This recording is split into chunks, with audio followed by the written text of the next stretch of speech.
Hey guys, welcome back. In this video, I want to talk about three different possible pathways that the Democrats could take to getting that 270 electoral votes needed to win the presidency in 2020. Right now, we're taking a look at the 2016 map where Donald Trump had 306 electoral votes and Hillary Clinton obviously at 232. And of these three different paths that I'm going to be talking about, I actually think there's some synergies with each respective pathway in the top three primary hopefuls right now. Well, it's still really early on, and we don't even know if these candidates are running. But consistently in the polling that I've been seeing, it's been Joe Biden, Bernie Sanders, and then Beto O'Rourke kind of separating himself from the rest of the pack. So to jump right in here, I want to start with the Midwest path. Now, Wisconsin, Michigan, and Pennsylvania tend to be Democrat-leaning states in presidential years. Hillary Clinton, very competitive against Donald Trump, losing each of these states by less than 1 percentage point. Now, of the three Democratic candidates that I was just talking about, I think Bernie Sanders would have the best chance at having success in picking up Wisconsin, Michigan, and Pennsylvania. And the reason I think that is because Donald Trump, he had success in flipping these states because he was able to attack Hillary Clinton with the free trade deal arguments or support for TPP and NAFTA, for instance. And Bernie Sanders throughout his career has been pro-protecting manufacturing jobs throughout the Midwest and has been very leery of these free trade deals. So he's been a warrior in that camp where Biden and Beto O'Rourke have their vulnerabilities in terms of supporting these types of free trade deals over prior decades. And I think that Donald Trump could effectively attack Biden and O'Rourke throughout the Rust Belt, kind of in a similar way that he did to Hillary Clinton. So I think that this particular path is probably the Bernie Sanders argument to make, winning through the Midwest. So now I want to take a look at a couple of other pathways that the Democrats could feasibly take.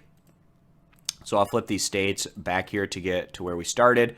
Now I want to talk about the Joe Biden pathway, and that's over east and in the southeast, picking up two states that Hillary Clinton was also very competitive in, as well as states where Obama was able to win back in 2008, and then also picking up one of these respective states in 2012, that being North Carolina and Florida. So if you flip North Carolina and Florida, that puts the Democrats up to 276 votes.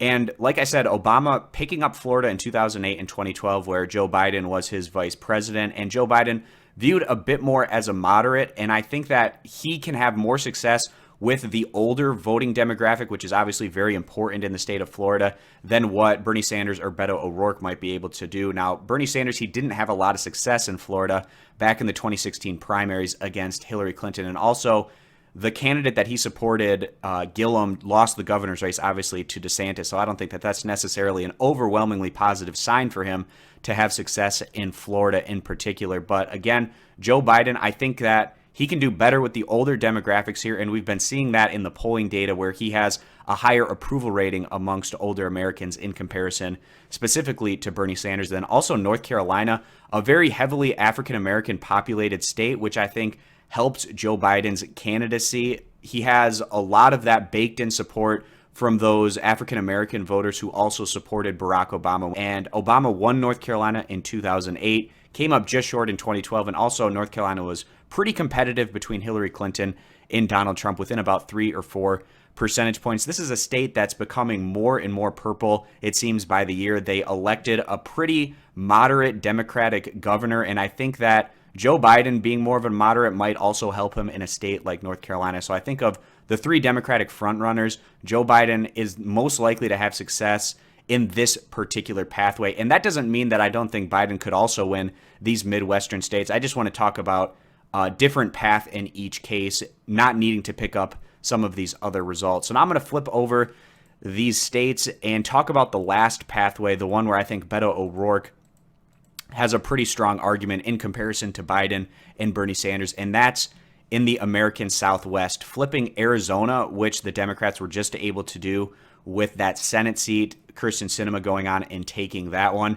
And then also, obviously, the state of Texas, Beto O'Rourke just had a tremendous amount of success there for a Democratic candidate, coming up just short against incumbent Ted Cruz, but it was within about 3 percentage points. And I think in a battle head-to-head against Donald Trump, Beto O'Rourke could come through in the state of Texas. In the Southwest, The demographics are continuing to get better for the Democrats year in and year out. It's a more diverse population. And again, the fact that Beto O'Rourke, the congressman from El Paso, which is right in about this region of the state of Texas, I think that he would have a lot of baked in name recognition throughout this region and could really connect with those voters and possibly flip some of these states into Democratic hands. And flipping Arizona and Texas and keeping the rest of the map like it is would put the Democrats up to 281 electoral votes. Kind of an unconventional pathway for them.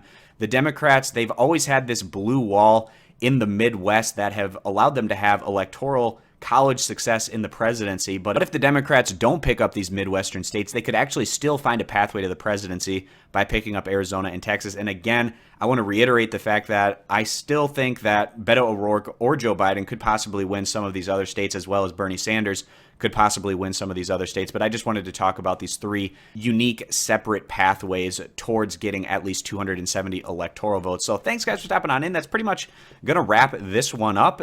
Consider subscribing for more, and I hope to see you guys back here for future videos.